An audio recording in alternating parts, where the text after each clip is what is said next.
Before considering the need for a prenuptial agreement, you first need to understand how courts view property you acquire before you are married, even without a prenuptial agreement. New Mexico is a community property state, which means that number one, any property you have owned prior to your marriage is your separate property.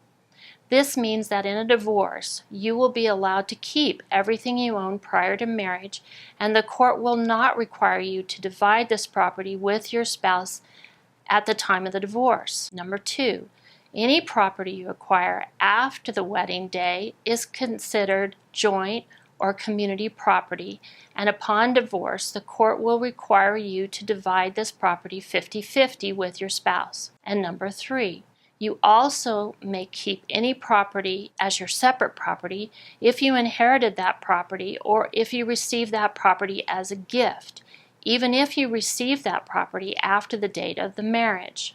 A prenuptial agreement then gives people the ability to document what actually is their property before they got married, or what property they have received by inheritance or gift.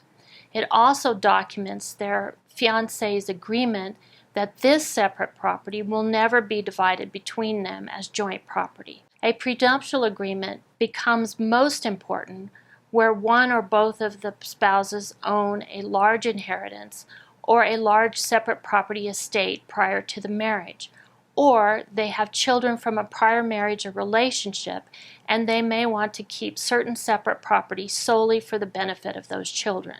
If you need a prenuptial agreement, it must be in a written document and signed well before the wedding date.